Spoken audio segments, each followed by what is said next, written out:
So they took the original Aqara motion sensor and sort of beefed it up. Meet the new Aqara P1 motion sensor. What's new? What's the same? Why is it probably my favorite HomeKit motion sensor? Let's go!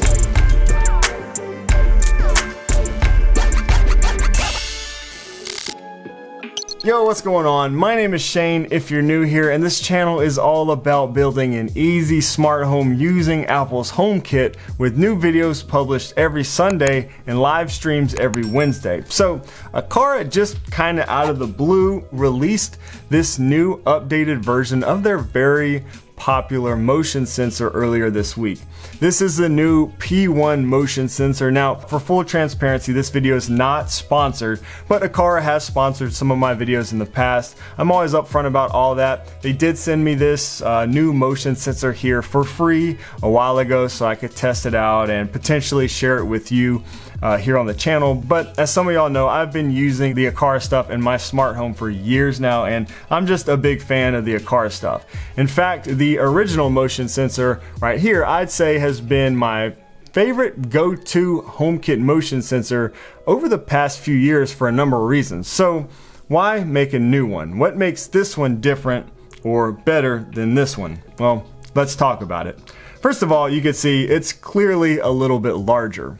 This is a Zigbee device. Yes, Zigbee. This is not that thread motion sensor that Aqara teased us with earlier this year at CES. That is still in the plans, and they've said we should see that in the second half of 2022. Additionally, this is a motion sensor just like the original one. This is not an occupancy sensor. Aqara does make an occupancy sensor, but unfortunately it's only available in China right now. Lewis from Everything Smart Home recently made a video about that sensor. I'll put a link to that below in case you want to check it out. Hopefully Aqara will release that sensor also internationally one day. Do me a favor and drop a comment down below if that's something you'd also like to see happen, and just maybe Aqara will take note and make it happen.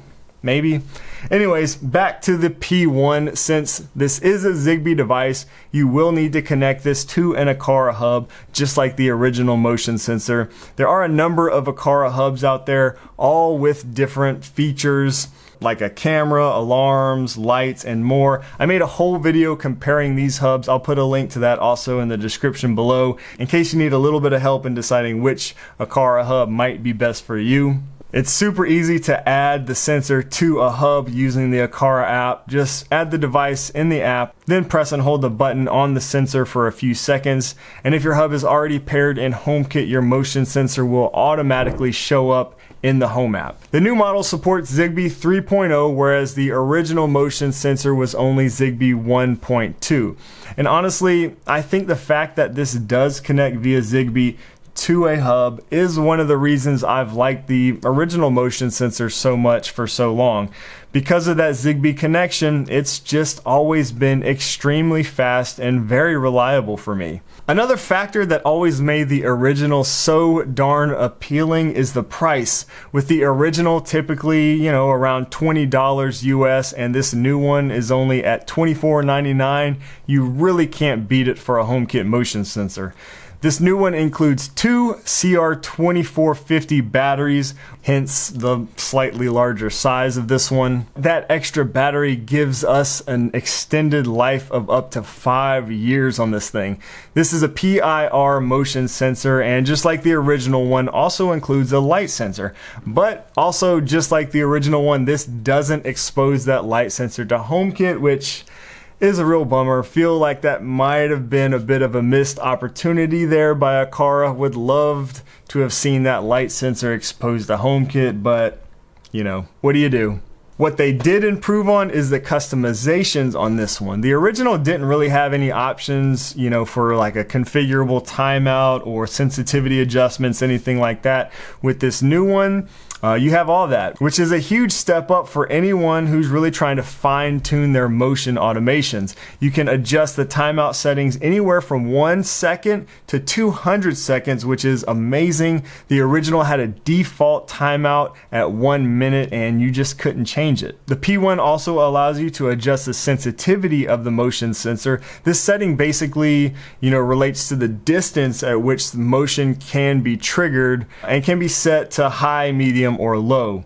It has a wide field of view at 170 degrees for up to 2 meters and 150 degrees for up to 7 meters. Plus that 360 degree rotatable stand makes this thing extremely versatile. You can pretty much put this anywhere. And that improved distance is great, but being able to adjust the sensitivity allows you to really fine tune your automations and reduce false positives. For example, you can reduce the sensitivity to say low so that it doesn't pick up motion until you get a little bit closer to that sensor if that's something you need for your automation. You can also turn on or off the trigger indicator light that if on will flash blue when motion is detected. I actually really like this, especially for testing because I can easily tell when it detects motion.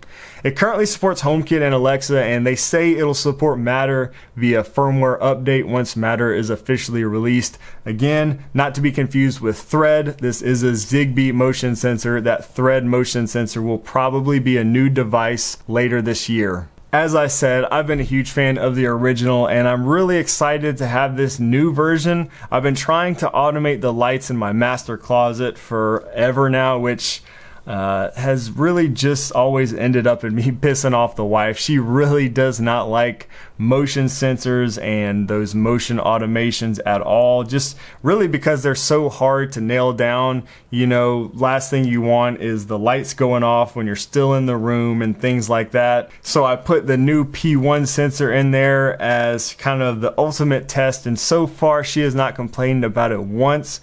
So that's a really good thing. Because of those new configurable options, I can turn the sensitivity up really high and the timeout very low, and so far that has been working like a charm. It's passed the wife test, so y'all know that's a big deal. What do y'all think about this new motion sensor? Are you happy to see it? Are you just waiting for the one with Thread? Do you use motion automations in your smart home? Please share down below in the comments. And if you want some cool automation ideas using the various Aqara sensors, be sure to check out this video right here. Subscribe if you haven't already for new HomeKit videos every Sunday and live streams every Wednesday. Thanks so much for joining me today, and I'll see you in the next one.